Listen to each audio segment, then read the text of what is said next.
لا حول ولا قوة إلا بالله العلي العظيم. أعوذ بالله من الشيطان اللعين الرجيم. بسم الله الرحمن الرحيم. الحمد لله رب العالمين، والصلاة والسلام والتحية والإكرام على النبي الأمي المكي المدني القرشي الهاشمي الأبتهي الرسول المسدد والمحمود الأحمد والمصطفى الأمجد بالقاسم محمد.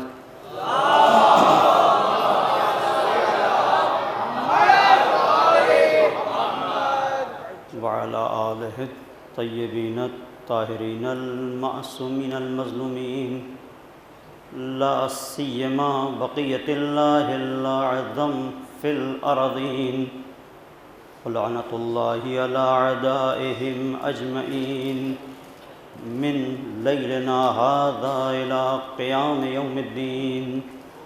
أما بعد، فقد قال الله الحكيم في كتابه الكريم. بسم الله الرحمن الرحيم. قل إن كنتم تحبون الله فاتبعوني يحببكم الله ويغفر لكم ذنوبكم والله غفور رحيم. قل أطيعوا الله والرسول فإن تولوا فإن الله لا يحب الكافرين. صلوات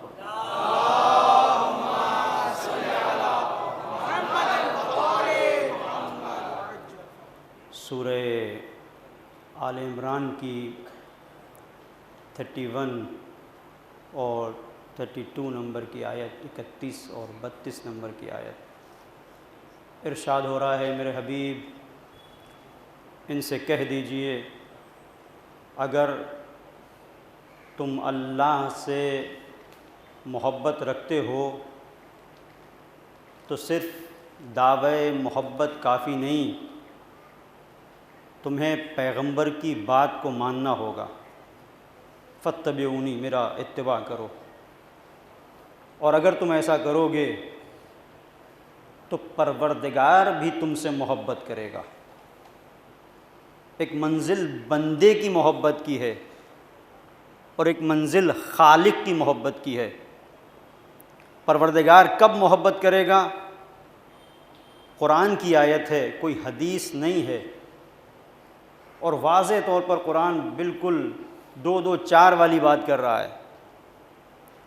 ہو سکتا ہے تم اللہ سے محبت کرتے ہو، لیکن اللہ نے اپنی محبت کے لیے کہ میں بھی اپنے بندے سے محبت کروں شرط رکھی ہے. تمہاری محبت تمہارے لیے قیمتی ہو سکتی ہے، لیکن جواب میں اللہ کی جانب سے محبت اس وقت ہوگی جب تم اس کے رسول کی پیروی کرو گے. دیکھیے کتنی اس دنیا میں یہ عجیب داستان محبت کی اگر اٹھا کے آپ تاریخ دیکھیں، کتنے لوگوں کو ناکامیاں لگی ہیں. محبت، ایک طرفہ محبت، سب کچھ کرتا ہے انسان، لیکن اگر ایک طرفہ محبت ہے تو سوائے مایوسی کے کچھ نہیں ملتا. عام دنیا میں اگر ایک طرفہ محبت ہو جائے تو انسان کی زندگی مصیبت بن جاتی ہے. تو اگر خدا سے ایک طرفہ محبت ہو، خدا سے اگر ایک طرفہ محبت ہو تو کتنی بڑی مصیبت ہے کہ سب کچھ خالق وہی ہے، رازق وہی ہے، رب وہی ہے، اور ایک طرفہ ہم محبت کیے چلے جا رہے ہیں. تو اگر کوئی ایسا راستہ ہو کہ محبت دو طرفہ ہو، جب تک دو طرفہ محبت نہیں ہوتی تو محبت کا مزہ نہیں ہوتا. ایک طرفہ محبت زہر کا جام بن جاتی ہے، لیکن محبت جب دو طرفہ ہو تب پھر انسان کو لذت کا احساس ہوتا ہے. اب اسی لیے آپ دیکھیں کہ بعض لوگ ایسے کہتے ہیں کہ بھئی نماز میں مزہ نہیں آتا، روزہ رکھتے ہیں بے دلی سے رکھتے ہیں، عبادت کرتے ہیں، مزہ نہیں آتا. کہاں سے مزہ آئے گا؟ ایک طرفہ محبت. جہاں محبت دو طرفہ ہوتی ہے، نماز کی حالت میں تیر نکال لیا جاتا ہے، پتہ نہیں چلتا.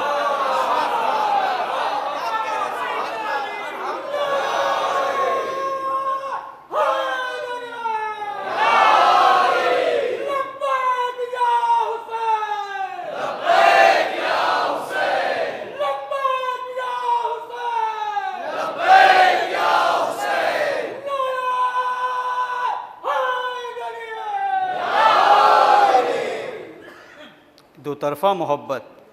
اور جہاں محبت دو طرفہ ہوتی ہے تو انسان خطروں سے بھاگتا نہیں ہے، خطروں سے کھیلتا ہے. ایک طرفہ محبت ہوگی تو مزہ نہیں آتا، کسی کے لیے کیوں ٹینشن لے، کیوں چیلنج کو برداشت کرے ہیں. آپ ایک طرفہ اگر محبت ہے، آپ دیکھیں ایک طرفہ محبت ہے تو وہ چیز نہیں آتی. لیکن جہاں دو طرفہ محبت ہے اسے محبت کا رپلائی بھی مل رہا ہے تو اب وہ خطروں سے کھیلتا ہے. بہت توجہ کیجئے گا. ایک طرفہ محبت ہے، انسان کسی سے محبت کرتا ہے، ہاں ایک کہاں تک چلے گی، جب ادھر سے رپلائی نہیں آتا تو وہ بھی سست پڑ جاتا ہے کہ ٹھیک ہے ہمیں محبت ہے، ادھر سے کوئی جواب نہیں آ رہا ہے. لیکن جب ادھر سے جواب آتا ہے تو عزیزوں، پیاس، بھوک، مصیبتیں، مصائب، آلام، جتنی مصیبت پڑے، ایک طرفہ محبت ہوگی تو آپ جتنی رکاوٹیں لے کے آئیں گے پھر وہ محبت ایک جگہ پہ جا کے دم توڑ دے گی. لیکن جہاں دو طرفہ محبت ہو، رکاوٹیں بڑھتی جائیں گی، محبت میں اضافہ ہوتا چلا جائے گا.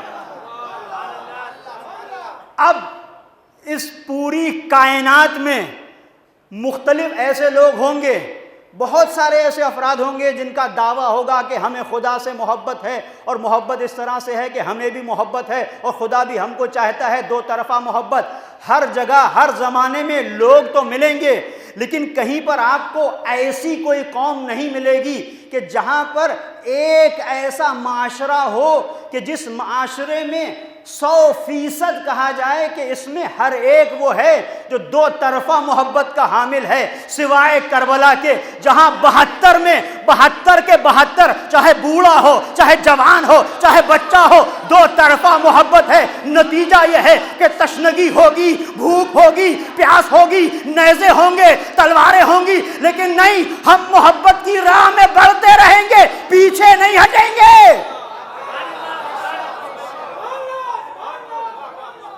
صلوات پڑھ دے محمد اور آل محمد پر.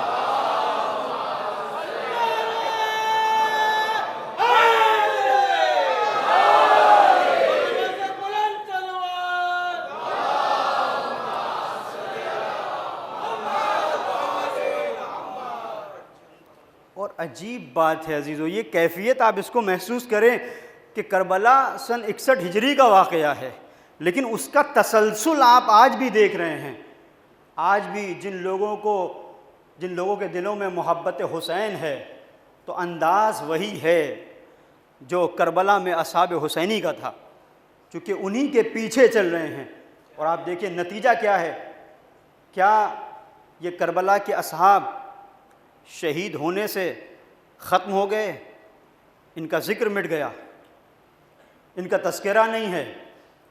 نہیں عزیزوں، یہ ذکر کربلا بتا رہا ہے مارنے والے تاریخ کے قبرستان میں دفن ہو گئے، ان کا نام و نشان نہیں. یہ پہلا ایسا تاریخ کا واقعہ ہے کہ مرنے والے آج بھی زندہ ہیں اور مارنے والے ختم ہو گئے. اس لیے کہ وہ جو مرے انہوں نے اپنے مقصد کو باقی رکھا. اور یہاں سے ایک نیا فلسفہ حیات سامنے آتا ہے. تم مر جاؤ، مقصد اگر زندہ رہے تو تم زندہ ہو. یہی تو ہم اس سپر پاور کے احمق حاکم کو سمجھانا چاہتے ہیں کہ دیکھ، ہمارے پیچھے بیک گراؤنڈ میں کربلا ہے، ہمیں دھمکانا نہیں. اگر ہمیں مرنا ہوتا تو کربلا میں مر چکے ہوتے.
بڑی اچھی بات اس بچے نے اشعار کے ذریعے سے جو پیغام دیا، اس کو دیکھیے، جسم مرتا ہے روح زندہ رہتی ہے، بدن کی موت سے کردار مر نہیں سکتا، چھری کی دھار سے کٹتی نہیں چراغ کی لو، چھری کی دھار سے کٹتی نہیں چراغ کی لو، بدن کی موت سے کردار مر نہیں سکتا۔ اور یہ جو شہدائے کربلا ہیں، یہ پیاسے ضرور رہے لیکن انہوں نے تشنہ روحوں کو اپنی تشنگی سے سیراب کیا، اور آج تک یہ پیاسی انسانیت، جو معنویت کی پیاسی انسانیت ہے، انہی شہدائے کربلا کے صدقے میں سیراب ہو رہی ہے۔ اور عزیزو، یہاں پر ایک جملہ کہوں آپ کے پیش نظر، آج کے حالات ہیں، یہ جو ہم آج دنیا میں دیکھ رہے ہیں، دنیا سمجھ رہی ہے، یہ ظاہر طور پر دیکھ رہے ہیں، مثلا جو آج دو ممالک کی جنگ ہے کہ فلاں جگہ پر یہ ایرانی ہیں اس لیے، نہیں، ایرانی تو اس سے پہلے بھی بہت آئے، رستم، سہراب، یہ سب ایرانی تھے، اور بڑے بڑے ایسے افراد، یہ ایرانی نہیں، یہ حسینی ہیں اس لیے زندہ ہے۔ اور دوسری بات، ہم بھی ان کا ساتھ اس لیے نہیں دے رہے ہیں کہ ایرانی ہیں، ورنہ ہم کل بھی ان کے ساتھ نہیں تھے، تو جو ایرانی ہیں ان سے ہمارا کیا لینا دینا؟ مسئلہ یہ ہے کہ وہ حسینی ہیں، چونکہ خیمے حسینی میں ہیں، ہمارے اپنے ہیں، کہیں پر رہیں، اور اسی خیمے حسینی میں ہونے کی بنیاد کے اوپر تمام تر پابندیوں کے باوجود، تمام تر چیلنجز کے باوجود، تمام تر دنیا کے حملوں کے باوجود یہ دکھا رہے ہیں کہ دیکھو، جب تم 72 کا مقابلہ نہ کر سکے، انہیں محصور کر کے، پانی بند کر کے، چاروں طرف سے گھیر کے انہیں نہ مار سکے، تو ان کربلا والوں کو کہاں سے مارو گے جو سر سے کفن باندھ کے نکل آئے ہیں کہ اگر ہم آگے بڑھیں گے تو عشق حسینی کے جذبے کے ساتھ آگے بڑھیں گے۔ اب مقابل میں چاہے کتنا بڑی طاقت ہمارے سامنے کیوں نہ ہو، اس لیے کہ حسین اپنے دور کی سب سے بڑی طاقت یعنی یزید سے ٹکرا گئے، اور حسین نے یہ درس دیا کہ ہر زمانے میں اپنے دور کے یزید کو للکارنا یہ تمہاری پہچان ہے۔ اب دنیا خاموش رہے یہ اس کا کام ہے، لیکن ہم نے جب لا الہ کہا تو اس طرح سے کہا جیسے حسین نے کہا۔ بہت سارے لوگ تھے جو لا الہ کہہ رہے تھے، صحابی بھی تھے، مفسرین بھی تھے، مؤرخین بھی تھے، رسول کے ساتھ بیٹھنے والے بھی تھے، ان کے لا الہ میں اور حسین کے لا الہ میں جو فرق تھا وہی یہاں پر ہے۔ آج بہت سارے عرب ممالک ہیں جہاں اذانوں کے گلدستوں سے اذان کی آواز بھی آتی ہے، مسجدوں میں بھی ہیں، کعبے میں بھی ہیں، لیکن ظلم کے خلاف ایک لفظ نہیں بول سکتے۔ بلکہ کسی اہل سنت ایک عالم نے کہا کہ تمہارے پاس تو شیطان ہے، اتنی کنکریاں شیطان کو ماری جاتی ہیں، تمہارے اندر تو اتنی طاقت نہیں کہ کوئی ایک کنکری اٹھا کر اپنے دشمن کی طرف پھینک دو۔ پھر پتہ یہ چلا نہیں پھینک سکتے اس لیے کہ تمہارے خون میں بھگوڑوں کا خون ہے۔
اب اس سے بڑھ کے شکست یزید کیا ہوگی؟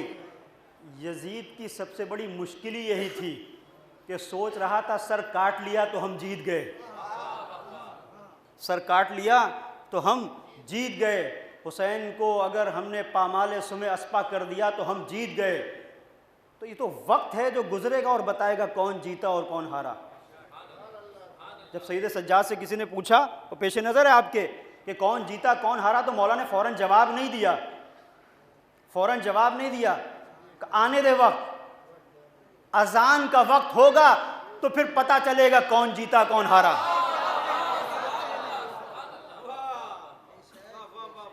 اذان کا وقت بتائے گا۔ تو ابھی بھی جو یزید کا وارث ہے وہ اسی مشکل میں ہے کہ ہم جیت گئے۔ اگر تم نے مقصد حاصل کر لیا تو جیت گئے، لیکن اگر مقصد، آپ بالکل سامنے کی مثال ہے، مثال کے طور پر ایک چھوٹا سا بچہ ہے، اس کے ہاتھ میں رومال ہے، آپ اس سے مانگیں وہ نہ دے، آپ اسے تھپڑ ماریں وہ نہ دے، اتنی زور سے مارے کہ وہ بے ہوش ہو جائے، رومال آپ چھین لیں، تو یہ آپ کی جیت ہوئی؟ اس سے بڑی شکست نہیں ہوگی کہ ایک بچے سے جس کے پاس طاقت نہیں ہے، طاقت کے بل پر آپ نے رومال چھین لیا، جب تک اس کے اندر طاقت رہی اس نے رومال نہیں دیا۔ توجہ کیجئے گا، اس کا مطلب طاقت فتح اور شکست کی دلیل نہیں بنتی۔ اگر طاقت دلیل بنتی تو زینب بندھے ہوئے ہاتھوں اور رسن بستہ ہو کر دربار یزید میں اپنی فتح کا اعلان کرتی نظر نہ آتی کہ زینب نے آواز دی قید قیدک وسعیک وناصب جہدک واللہ لا تمحو ذکرنا ولا تمیت وحینا، یزید جو چاہے کر لے لیکن یاد رکھ نہ ہمارے ذکر کو ختم کر سکتا ہے نہ ہماری وحی کو مٹا سکتا ہے۔ اور جو زینب نے اعلان کیا، آج آپ دیکھیں، آج یہ آپ نے خبروں میں سنا ہوگا کہ اس جولانی کے کتوں نے جہاں پر عزائے سید الشہداء ہو رہی ہے وہاں جا کے موقع پہ حملہ کیا، کچھ لوگوں کو گرفتار کیا، کچھ کو شہید کیا۔ تو عزیزوں، اتنی شکست کے باوجود بھی کہ جہاں پر آج یزیدیت کا نام و نشان نہیں ہے، اس کے باوجود بھی ان احمقوں کو سمجھ میں نہیں آتا اور بار بار مقابلے پر آتے ہیں اور سید الشہداء کے اس ذکر کو مٹانا چاہتے ہیں کہ جس کے لیے پروردگار نے کہا وَرَفَعْنَا لَكَ ذِكْرَكَ۔ اگر کسی ذکر کو باقی رکھنے کی ذمہ داری خدا لے لے تو ساری دنیا مل کر اس ذکر کو ختم کرنا چاہے تو نہیں کر سکتی، اور اسی کے مقابلے پر جن کے ذکر کو خدا مٹانا چاہے ساری دنیا کی بیساکھیاں مل کر انہیں اٹھانا چاہے تو اٹھا نہیں سکتی، اس لیے کہ پروردگار نے ان کی قسمت میں ذلتوں کو لکھ دیا ہے۔ اور آج آپ جہاں پر عزت و شرف کا معاملہ ہے، دیکھیں خیبر میں مسلسل جنگ ہوتی رہی، مسلسل جنگ ہوتی رہی اور بڑے بڑے سورما آتے رہے، لیکن فتح نہیں ہوئی۔ فتح ہوئی تو حیدر کرار کے ہاتھوں پر۔ تو تاریخ تمہیں بتا رہی ہے، اے عرب مملکتوں کے سربراہوں، دیکھ لو آج تاریخ اپنے آپ کو تکرار کر رہی ہے، دہرا رہی ہے۔ جتنا چاہو اپنے بڑے بڑے لیڈروں کو بھیج دو، کچھ ملنے والا نہیں ہے، لیکن اگر فتح ہوگی تو حیدر کرار کی نسل سے کوئی سید علی جب سامنے آئے گا تو یہودی دم دبا کے بھاگیں گے، یہ کہتے ہوئے بھاگیں گے وہی آ گیا جس نے مرہم کو پچھاڑا تھا، پناہ گاہوں میں بھاگو کہ موت سے فرار ممکن نہیں ہے۔ علی کی تلوار سے اگر بچنا ہے تو اپنے آپ کو تہخانوں میں لے کے جانا پڑے گا۔ وہ فرق یہ ہے، کل ذوالفقار علی تھی، آج سجیل ہے، خیبر ہے، عماد ہے، فتح ہے۔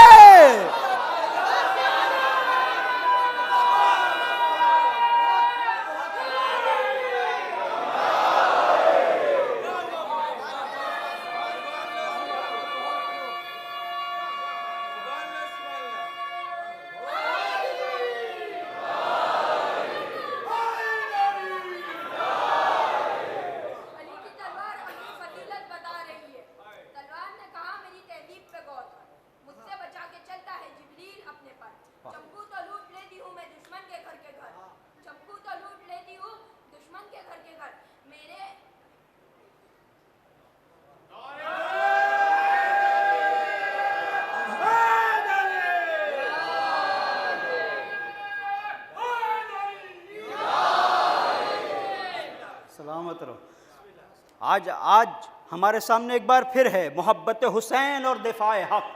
اگر محبت حسین ہے تو انسان کس طرح سے دفاع حق کرتا ہے، کس طرح سے ڈٹ کے مقابلہ کرتا ہے۔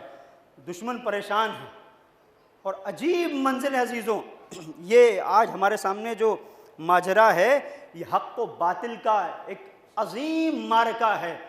ایک طرف حسینی لشکر ہے، ایک طرف یزیدی ہیں، ایک طرف ایک ہی مزاج توحیدی، اور جس نے ایک بار نہ کہہ دیا تو وہ نہ ہاں میں نہیں بدل سکتا۔ یزید نے بھی تو یہی کہا تھا حسین بیعت کر لو، حسین نے کہا نہیں۔ آج یزید کا وارث یہی کہہ رہا ہے کہ سرنڈر ہو جاؤ،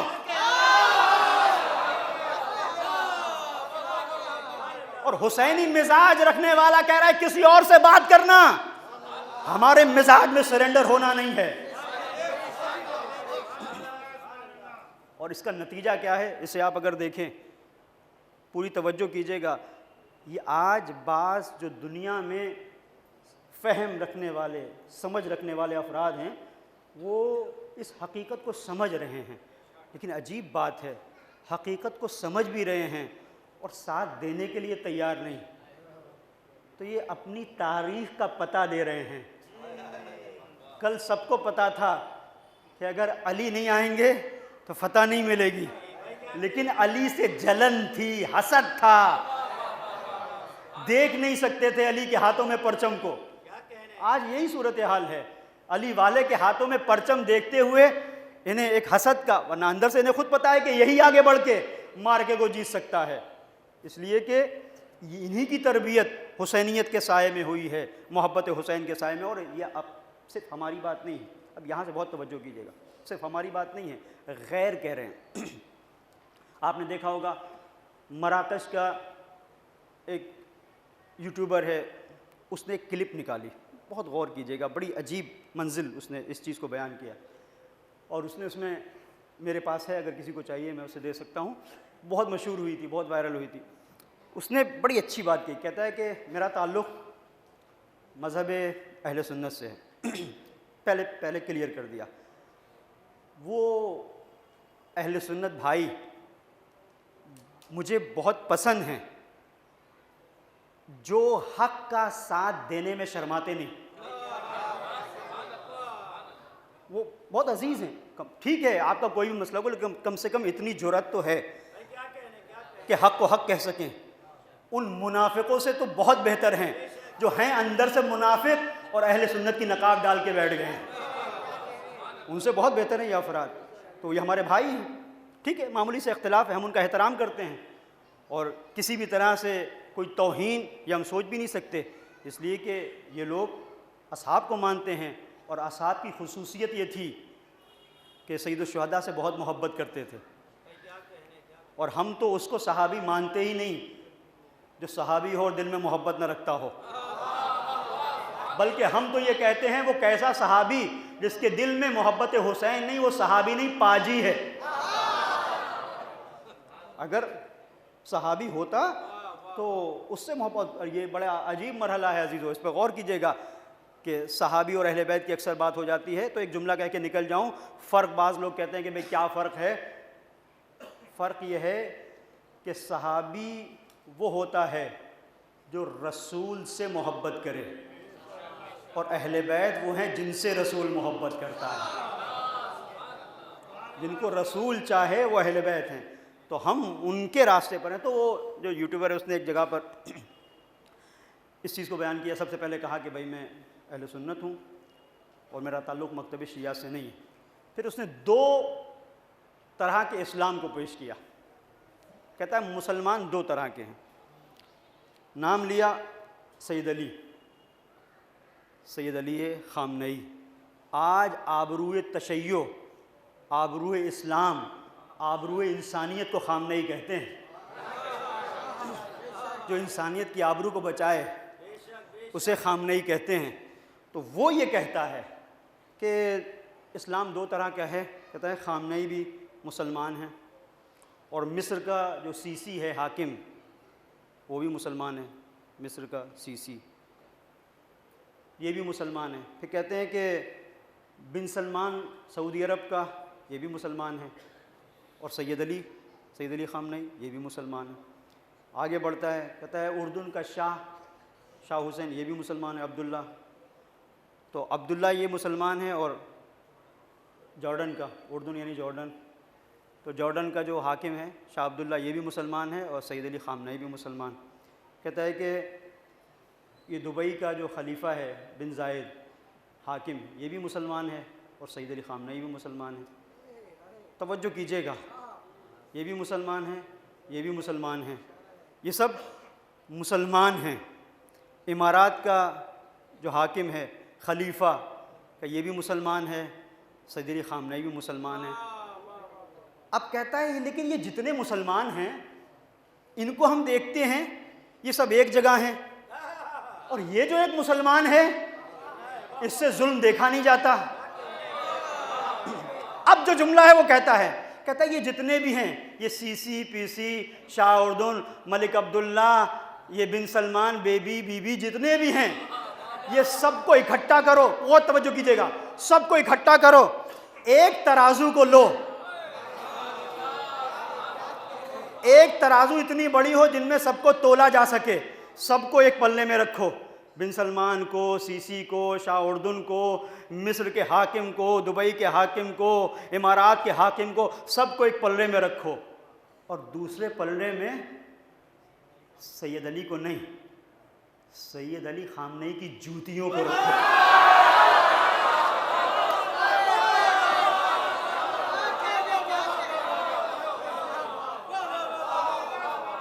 کرے خدا کی قسم اگر تولو گے تو سید علی خامنئی کی جوتیوں کا وزن زیادہ ہوگا۔ تو عزیزو 1400 سال بعد جس کی جوتیوں میں اتنا وزن ہے اس زہرا کی روٹیوں کا وزن کیا ہوگا؟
عزیزو اس عرب کے اس یوٹیوبر نے ایک فیصلہ کر دیا، بعض لوگوں کی سمجھ میں نہیں آ رہا تھا، جب مولا اپنی جوتیوں کو جو ٹوٹی ہوئی تھی سل رہے تھے،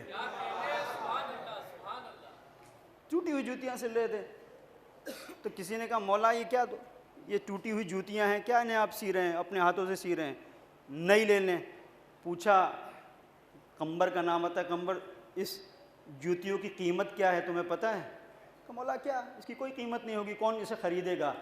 تو آواز دی تھی میرے مولا نے 1400 سال پہلے کہ خدا کی قسم تمہاری یہ خلافت علی کی جوتیوں کے برابر نہیں۔ وہ علی نے کہا تھا، آج خود ان کے نظریے کے ماننے والے کہہ رہے ہیں جس علی کے فرزند کی جوتیوں میں اتنی طاقت ہو کہ سارے عرب حکمرانوں کو اپنے وزن سے تول دے، سوچو اس علی کی جوتیوں کی عظمت کیا ہوگی۔ یہاں سے واضح ہوتا ہے علی نے عملی طور پر یہ چیز ثابت ہوئی، عملی طور پر، یہ دعویٰ نہیں ہے کہ بس ایسے ہی جوش میں علی نے ایک جملہ کہہ دیا تھا، علی کو انتظار تھا آج نہیں کل خود تم کہو گے۔ علی کی جوتیوں کی بات تو بہت دور ہے، یہ تو اس کی جوتیاں ہیں جو علی کی جوتیوں کے نیچے رہنے پہ فخر کرتا ہے، جو کہتا ہے میرا سارا افتخار یہی ہے کہ میں علی کی جوتیوں کے نیچے ہوں، کہ میرے اوپر نگین نالین علی ہے، جس کا افتخار یہ ہے۔ عزیزو یہ بہت اہم مرحلہ ہے. بس توجہ کیجیے گا، محبت حسین اور دفاع حق، یہ دفاع حق محبت حسین کی بنیاد کے اوپر. جہاں جہاں یہ محبت ہے یہ اپنے وجود کے اندر ایک انقلاب بپا کر دیتی ہے، جہاں پر بھی یہ محبت حسین ہے.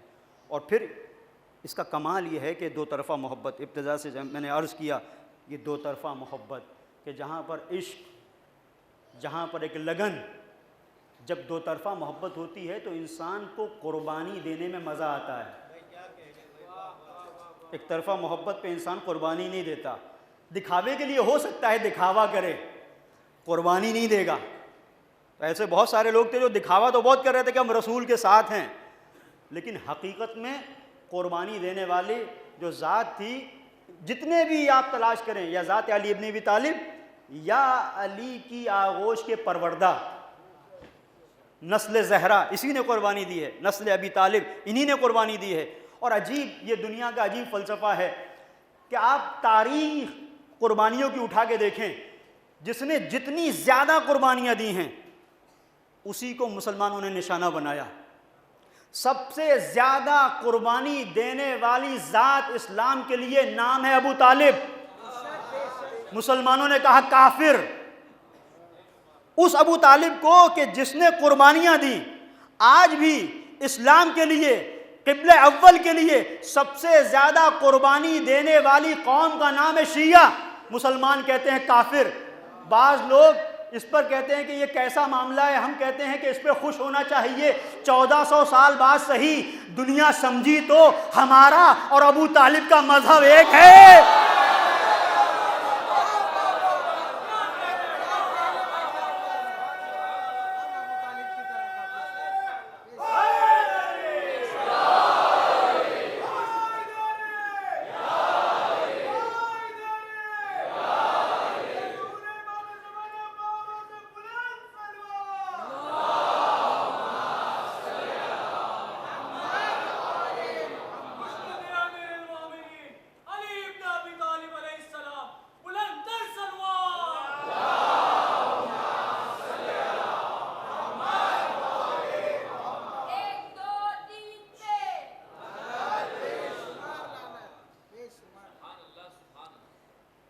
لعنت کا جو بھی مستحق ہے اس پہ لعنت اپنے آپ جاتی ہے، چاہے آپ 10 15 اور 16 کہیں تب بھی لعنت وہیں جائے گی جہاں پہنچنا ہے.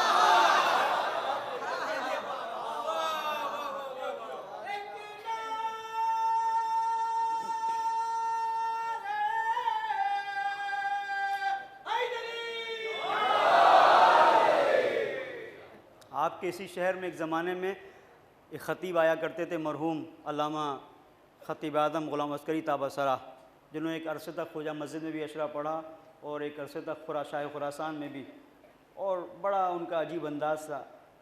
اس سے مجھے یاد آیا، کسی نے ان سے پوچھا مولانا یہ بتائیے کہ یزید پہ لعنت کی جا سکتی ہے کہ نہیں؟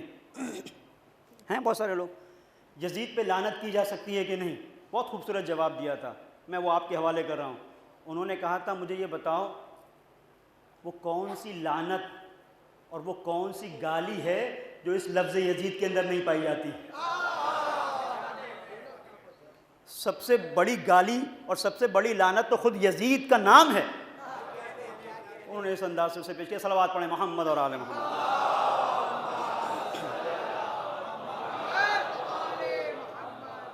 دفاع حق اور محبت حسین، یہ محبت حسین انسان کے وجود کے اندر شعور پیدا کرتی ہے کہ حق کی ڈگر پر جمے رہو جیسے حسینی جمے رہے. یہ شعور پیدا کرتی ہے، پابندیاں ہوں، محاصرہ ہو، بھوک اور پیاس ہو، ڈٹے رہو. یہ محبت انسان کو حقیقت میں زندگی کے مزے سے، زندگی کی لذت سے آشنا کرتی ہے، اور اسے آپ آج اس دور میں دیکھ سکتے ہیں. میں نے کل جہاں پر سلسلہ گفتگو کو چھوڑا تھا، کوفے کے حالات میں آپ کی خدمت میں بیان کر رہا تھا کہ جہاں میں نے آپ کی خدمت میں عرض کیا یہ ایک حساس مرحلہ ہے، سنجیدہ گفتگو ہے، توجہ کیجیے گا، کہ جہاں میں نے عرض کیا کہ جناب مسلم ابن عقیل کے جن کے ہاتھوں پر 18,000 سے 40,000 لوگوں نے بیعت کی، کیسے تنہا ہو گئے. تو میں نے ایک بات آپ کی خدمت میں بیان کی تھی کہ جاسوس اپنے لوگ ملے ہوئے تھے اور بعض وہ افراد تھے جو سمجھ نہیں سکے کہ ابن زیاد کا جاسوس معقل آتا تھا، اٹھتا تھا، بیٹھتا تھا، اور اس نے بھید لگا کر پتہ بتا کر جناب مسلم کا ابن زیاد تک بتا دیا کہ جناب مسلم کہاں پر ہیں، اور مسلم تنہا ہو گئے۔ اور یہاں سے میں جوانوں کے لیے بریکٹ میں ایک پیغام، پوری توجہ کیجیے گا، مسلم تنہا ضرور ہوئے لیکن مسلم نے دین کو تنہا نہیں چھوڑا۔ مسلم تنہا ضرور ہوئے، مسلم کے اوپر یلغار تھی، نیزے تھے، تلواریں تھیں، دہکتے ہوئے انگارے تھے، بھوک تھی، پیاس تھی۔ آج عزیزوں یہ تشیع اس کی کیفیت ایسے ہی ہے، ہر طرف سے ہمارے پر یلغار ہے، کلچرل وار کا ہم شکار ہیں، ہمارے عقائد پر حملے ہو رہے ہیں، ہماری فکر پر حملے ہو رہے ہیں۔ ایسے میں ہر ایک شیعہ نوجوان کے لیے ضروری ہے کہ اپنی ذات کو جناب مسلم کے آئینے میں دیکھے کہ وہ کیا کر رہا ہے۔ جناب مسلم نے ہر حملے کو برداشت کیا لیکن سمجھوتے کے لیے تیار نہیں ہوئے۔ کہیں پر بھی جناب مسلم نے مدد نہیں مانگی، کہیں پر بھی گلہ نہیں کیا، کہیں پر بھی شکوہ نہیں کیا۔ آج ہمارے یہاں ایک مصیبت یہ ہو گئی ہے کہ بعض جگہوں پر مجالس میں کہ بھئی وہ مجالس کا پہلے تو انداز الگ تھا، اب ان مجلسوں میں کیا ملتا ہے، کہاں جائیں گے۔ عزیزوں جناب مسلم اکیلے اور تنہا تھے، لیکن پتہ ہے کہ خیمہ حسینی میں اگر اکیلا مسلم ہے تو اکیلے مسلم کو آگے بڑھتے رہنا ہے، پیچھے نہیں ہٹنا ہے۔ تو عزادارو اگر تم مسلم ہو اور یہ عزاداری امانت سید الشہداء ہے تو اس عزا کو آگے بڑھانا ہے، پیچھے نہیں ہٹنا ہے، مایوسی کا شکار نہیں ہونا ہے۔ ہر زمانے میں، ہر دور میں یہ ریت رہی ہے ظلم کی کہ اس کا انداز بدلا، اس کی رت بدلی، اس کا لب و لہجہ بدلا، لیکن حسینیوں کا مزاج ایک ہی رہا ہے، ایک ہی رہا ہے۔ اگر انکار تھا یزید کے سامنے تو انکار۔ تو عزاداروں بہت توجہ کیجیے گا کہ جناب مسلم کی شخصیت کو دیکھتے ہوئے یہ ایک بہت بڑا پیغام ہے جناب مسلم کے سلسلے سے، جو اگر جوان حاصل کرنے کہ جناب مسلم اکیلے تھے لیکن کوئی کمپرومائز نہیں کیا۔ تو آج بہت سارے لوگ کہتے ہیں کہ بھئی اتنا حملہ، اتنا یہ سب کمپرومائز کیوں نہیں؟ تو ہمارا تعلق جناب مسلم سے ہے۔ کل مسلم نے ہتھیار ڈال دیے ہوتے تو آج کا مسلم بھی ہتھیار ڈال دیتا۔ اور عزیزو یہیں سے سطح فکری کو آپ بلند کریں کہ یہ تو بات ہی نہیں ہے کہ حسینی کہیں پر آ کر سرنڈر ہو جائیں، ہمیں آگے بڑھتے رہنا ہے۔ ہاں ظلم کی چکی چلتی رہے گی، چلے، جسے قائد حریت نے بہت پہلے بیان کیا تھا شہید حسن نصر اللہ نے، کہ جسے میں نے اس سے پہلے بھی بیان کیا کہ اگر ہمیں فنا ہونا ہوتا، ختم ہونا ہوتا، مٹنا ہوتا تو ہم کربلا میں ختم ہو چکے ہوتے۔ یہ تو عجیب مرحلہ ہے، تم یہ سمجھتے ہو کہ ہمیں شہید کر کے مٹا دو گے، لیکن تاریخ شہادت سے تم نے سبق حاصل نہیں کیا۔ کتنا تم نے ہمیں شہید کیا، ہمارے خون کے گارے سے اپنے محلوں کو بنوایا، ہمارے سروں کی میناریں تم نے قائم کی، سب کچھ ہونے کے باوجود پورے قریوں کو، علاقوں کو رون دیا، سب کچھ تباہ کر دیا۔ لیکن آج بھی جہاں لبیک یا حسین کی صدا کل بلند تھی، آج بھی بلند ہے، بلکہ پہلے سے زیادہ گھن گرج کے ساتھ، وقار کے ساتھ، جوش کے ساتھ۔ جب ہم لبیک یا حسین کہتے ہیں تو تخت یزید لرزنے لگتا ہے، لیکن اس لبیک یا حسین میں کوئی کمی نہیں آتی۔ عزیزو یہ ایک قابل غور مرحلہ ہے۔ جناب مسلم نے کہیں پر نہیں کہا، ہاں اگر خواہش کی تو بس ایک خواہش تھی، میرے مولا تک پیغام پہنچ جائے، میرے مولا تک پیغام۔ اب یہاں سے جو میں نے ایک بات بریکٹ میں عرض کی، اب توجہ کیجیے گا، یہ جو معاملات کوفے کے تھے، جو بھی ہوئے کہ جاسوسوں کے ذریعے سے، جاسوسوں کے نیٹ ورک کے ذریعے سے پتہ لگایا گیا، یہ ایک مرحلہ۔ دوسری چیز جو بہت اہم ہے اور بہت اہم پیغام آج کی مجلس کا، کہ جہاں محبت حسین تھی دلوں میں، محبت حسین تھی تبھی تو حسین کو دعوت دی تھی، لیکن معرفت کی کمی تھی۔ تو اس معرفت کی کمی نے کیا کیا؟ بہت توجہ کیجیے گا، بہت حساس مرحلہ آ گیا۔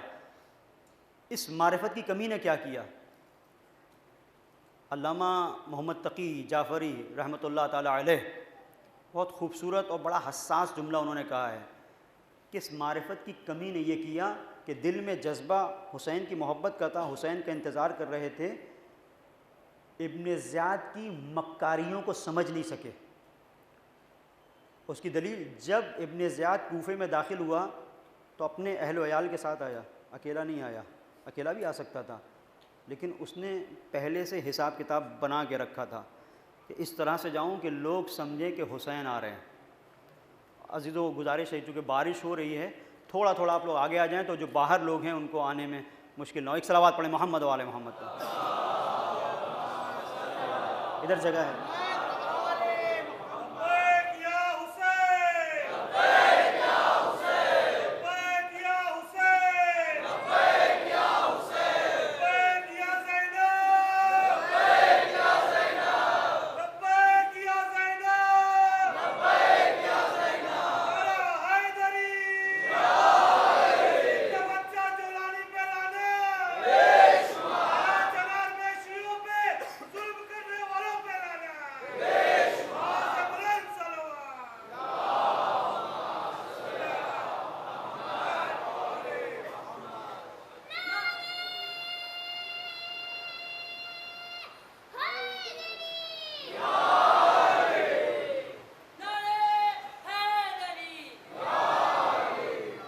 تو بس میں یہیں پر بیان کو روک رہا ہوں کیونکہ بہرحال بارش ہے اور آپ کو جانا بھی ہے یہیں پر اور وقت بھی ہو گیا۔ انشاءاللہ سلسلہ گفتگو کل آگے بڑھے گا کہ پھر کیا وجہ تھی۔ ایک چیز، بس ایک چیز کی طرف اشارہ، ایک مرحلہ کہ کیوں یہ ابن زیاد کا استقبال کر رہے ہیں۔ ابن زیاد جب آیا تو یہ سمجھ رہے ہیں کہ حسین آ گئے، مرحبا بکم اہلاً و سہلاً، اس طرح سے ابن زیاد کا استقبال ہو رہا ہے۔ انہی میں سے ایک نے کہا بھی کہ حسین نہیں ہے، لیکن اتنا جوش میں تھے۔ تو یہ کوفے کا واقعہ ہمیں بتاتا ہے کہ جوش کے ساتھ ہوش ضروری ہے۔ اگر جوش کے ساتھ ہوش نہیں ہوگا تو ابن زیاد کی چال میں گرفتار ہو جاؤ گے۔ اور دوسرا سب سے بڑا سبب یہ رہا کہ انہوں نے خود فیصلہ کرنے کی ٹھانی۔ خود فیصلے میں کیا ہوتا ہے، ہمارے ذہن میں آ گیا کہ یہ حسین ہے، بس ان کا استقبال کر رہے ہیں۔ راستہ کیا تھا؟ حسین نے کوفے میں کوفیوں کو تنہا تو نہیں چھوڑا تھا، اپنے سفیر کو بھیجا تھا۔ تو راستہ کیا تھا؟ استقبال کرنے سے پہلے سفیر حسینی کے پاس آتے، جناب مسلم ابن عقیل کے پاس، کہ آپ مولا کے نمائندے ہیں، سفیر ہیں، آپ کو پتہ ہوگا حسین کب آ رہے ہیں۔ تو معرفت یہ کہتی ہے، لیکن یہ نہیں کیا۔ تو وہی غلطی جو کوفے والوں نے کی آج کچھ اپنے کر رہے ہیں۔ جب عصر غیبت میں مولا پردے کے پیچھے جا رہے ہیں تو علماء کو، فقہا کو مولا نے اپنا نمائندہ بنایا۔ تو آج جو لوگ کہہ رہے ہیں کہ کسی فقیہ کے پاس مت جاؤ، کسی مرجع کے پاس مت جاؤ، اس کا مطلب وہ اپنے آپ کو آمادہ کر رہے ہیں کہ پوری قوم کو کسی ابن زیاد کے حوالے کر دیا جائے،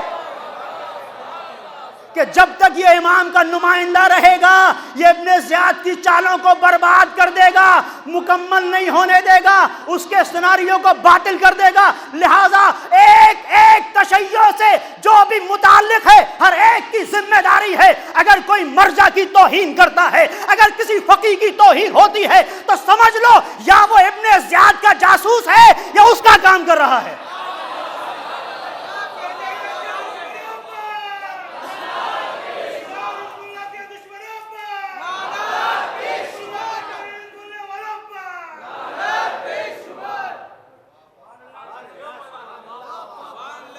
اس دور میں جب کوفے کے لوگوں کے پاس سب کچھ تھا، ساری حدیثیں تھیں، ساری روایات تھیں، سب کچھ تھیں، اس کے بعد فیصلہ کرنے میں غلطی کی، چونکہ سفیر حسینی کی طرف رجوع نہیں کیا۔ تو آج کیا گارنٹی، آپ کہتے ہیں روایات سے نتیجہ لے لیں گے، ہمارے پاس قرآن موجود ہے، سنت، تو عزیزو ٹھیک ہے، لیکن وہ جو فہم روایت رکھتا ہو، وہ جو فہم حدیث رکھتا ہو، اس کی طرف اگر رجوع نہ کیا جائے تو مشکل ہو جائے گی۔ اور اسی لیے آپ دیکھیں کہ سید الشہداء جب کربلا کی جانب آ رہے ہیں تو ایک مقام پر آپ نے پرچموں کو تقسیم کیا ہے، ایک مقام پر پرچم تقسیم کیے ہیں۔ یہ زہیرقین تمہارا پرچم ہے، یا حضرت ابوالفضل عباس کا 8 پرچم یا 12 پرچم ملتے ہیں تاریخ میں۔ جیسے سید الشہداء نے تقسیم کیا، ایک پرچم گلے سے لگائے ہوئے، سینے سے لگائے ہوئے آگے بڑھ رہے ہیں، کسی نے کہا یہ پرچم ہمیں دے دیجئے، کہا نہیں، اس پرچم کو لینے والا آئے گا۔ انتظار کر رہے تھے کس کا؟ حبیب ابن مظاہر کا۔ آج ہم مرجع کو کیا کہتے ہیں؟ جو مرجع ہیں ہمارے فقیہ۔ فقیہ کا مطلب کیا ہے؟ دین کا گہرا شعور۔ اور خط کیا لکھا سید الشہداء نے حبیب ابن مظاہر کو؟ من الحسین الغریب الی الرجل الفقیہ حبیب ابن مظاہر، حسین غریب کی جانب سے من الحسین ابن علی الی الرجل الفقیہ حبیب ابن مظاہر۔ اور اس کے بعد کیا ہے؟ حبیب انا نزلنا بکربلا، حبیب ہم کربلا پہنچ گئے۔ اگر تم ہماری نصرت کرنا چاہتے ہو فعاجل الینا انت تعلم قرابتنا من جدنا رسول اللہ، حبیب تم جانتے ہو کہ رسول اللہ سے ہماری قرابت کیا ہے، ہماری مدد میں دیر نہ کرنا حبیب، جلدی آنا۔ ہم محسوس کر رہے ہیں اس کا مطلب کیا ہے؟ کہ ایک فقیہ وہ ہے کہ جس کے لیے پوری کربلا ٹھہری رہی، اسے فقیہ کہتے ہیں۔ پوری کربلا جس کا انتظار کرے اسے فقیہ کہتے ہیں۔ تو فقہا کا ہم پر ایک احسان ہے۔ بس عزیزوں، بڑا زینب کو حبیب کے آنے سے ڈھارس ملی ہے۔ جب یہ خط پہنچا ہے، میں نہیں پڑھتا پورے مسائل کیونکہ اب دامن وقت میں گنجائش نہیں، چند منٹ سن لیجئے، مختصر پڑھوں گا کہ جب خط پہنچا ہے اور حبیب نے اس خط کو چوما اور پڑھا تو کھانا کھا رہے تھے حبیب، دسترخوان پر تھے، آنکھوں میں آنسو۔ زوجہ نے پوچھا کیا ہوا؟ کہا فرزند زہرا کا خط ہے۔ کیا سوچا؟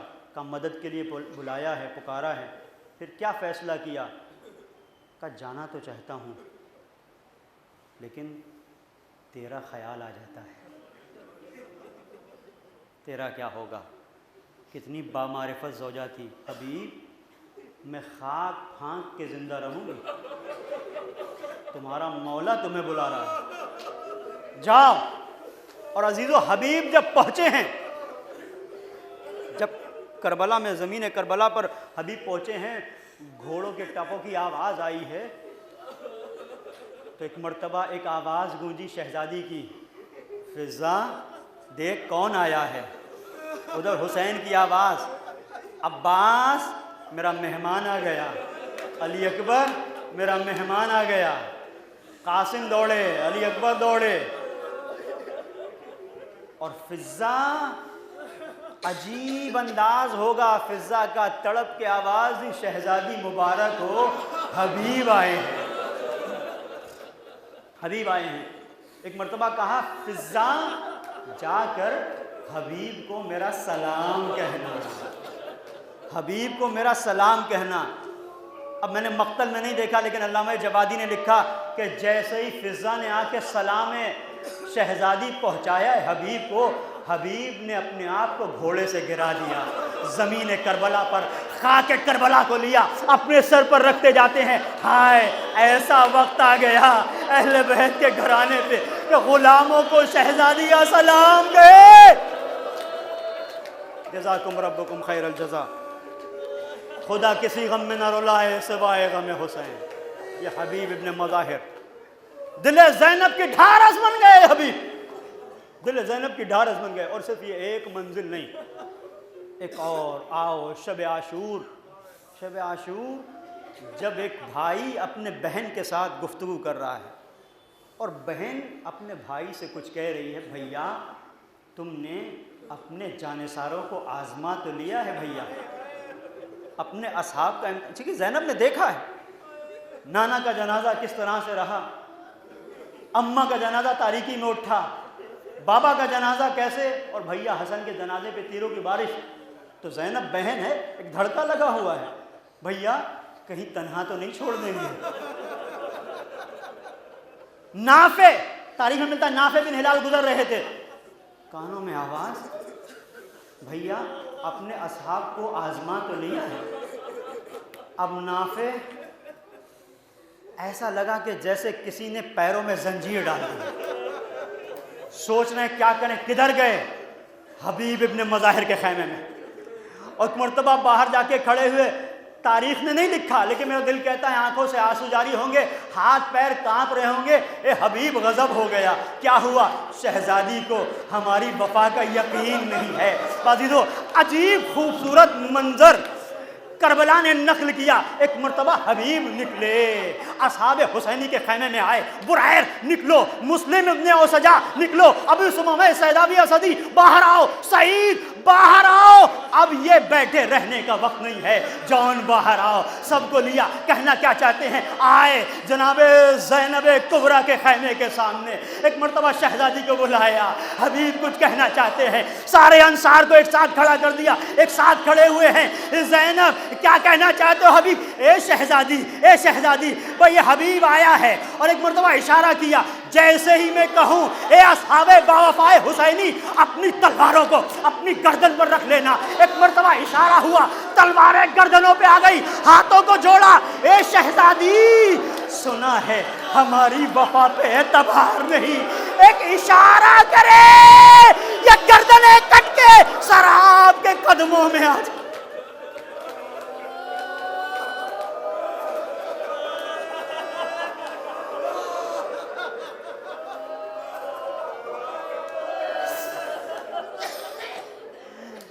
دل زینب کو قرار آ گیا، اور پڑھتا لیکن دامن وقت میں گنجائش نہیں، 2 جملے مجلس ختم ہو گئی۔ اب زینب کا دل مطمئن ہو گیا، جس کے پاس حبیب جیسا دوست ہو، ارے جس کے پاس زہیر قین، ابو سمامہ سیداوی اسدی، مسلم ابن اوسجا، سعید جیسے افراد اور حبیب جیسا دوست، ارے اس کا کوئی بال بیکا نہیں کر سکتا۔ لیکن ایک وقت وہ بھی آیا جب سارے اصحاب وفا ارے گردن کٹا کے سو گئے، زینب نے کیا دیکھا؟ ارے ایک نشیب میں تلواریں بلند، نیزے بلند ہوتے ہیں، دوڑتی ہوئی تلے زینبیہ پہ گئی۔ اب حسین تنہا، شاید ارے چشم تصور میں حبیب کی طرف نظر کی ہو، اے حبیب، ارے وہ شب عاشور تھی، میرے دل کو ڈھارس مل گئی، اے حبیب کہاں ہو؟ اپنے دوست کو بچا لو حبیب۔ اب جو دیکھا تو کیا دیکھا؟ وہ شمر و جال سنا لا صدر، شاید تڑپ کے آواز دی ہو، یہ صبر زینب ہے کہ شمر کو سینے پہ بیٹھا دے گئی۔ اے حبیب اگر تم ہوتے تو نہ دیکھ سکتے، سیعلم الذین ظلموا ایام قلم ینقلبون، انا للہ و انا الیہ راجعون۔